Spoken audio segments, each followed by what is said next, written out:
So, America, I thought I would give you a I thought I would give you not Jay Leno, a David Letterman-esque countdown of the 5 worst things about the GOP's new budget.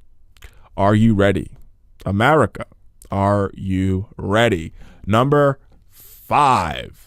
Cuts to food stamps. The budget seeks to turn most social safety nets into block grants to the states that are modeled after the 1996 welfare reform law that would result in devastating cuts to the food stamp program, women's infant and children program, and other parts of the social safety net that keeps millions of Americans out of poverty and not hungry. Number 4. The GOP budget would repeal health care coverage for 30 million Americans. The budget would repeal the Affordable Care Act requirement to purchase health care insurance and the establishment of the insurance exchange. The provision the provision that subsidizes low-income Americans to take part in the expansion of the Medicaid program. The tax credit, though, for small businesses. And it would cut the tax credit that goes to small business providing healthcare insurance. As a result, more than 30 million Americans would lose the healthcare coverage, and the budget would eliminate the new law's consumer protection that saves you from the big bad healthcare insurance companies. Number 3, it jeopardizes Medicaid. The budget would eliminate the existing matching grant financing structure of Medicaid that would instantly give each state a predetermined block grant that does not keep up with the actual cost of healthcare expenditures. That means no more S-chip or children healthcare insurance, or no more Medicaid for poor families, poor women, and poor men. Number 2, it would force seniors to pay more for their own health care.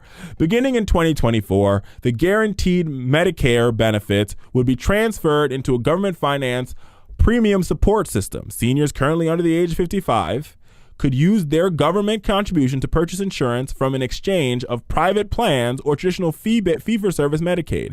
But the budget does not take sufficient precautions to prevent insurers from cherry-picking the healthiest beneficiaries from traditional Medicare and leaving the sicker applicants to the government. As a result, the traditional healthcare Medicare costs would skyrocket, forcing even more and more seniors out of the government program.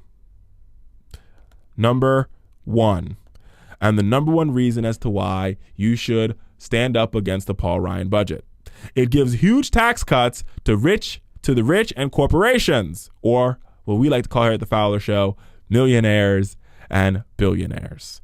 Ryan's plan would reduce both the top income and the corporate tax rate to 25%, resulting in trillions of dollars in tax cuts for the wealthy and corporations. The government would lose roughly $7 trillion in revenue compared to Ryan's projections. And while he plans to close loopholes to pay for those cuts, he has in the past failed to specify exactly which loopholes he would close, which means he's probably not closing any loopholes.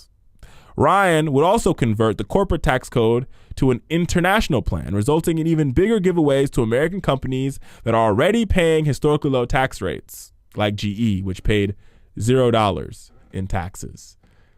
That is why the 5 reasons as to why you should reject the Paul Ryan /GOP /Tea Party maniac /everything is wrong, they want to hurt the middle class and working class budget. Reject it on face.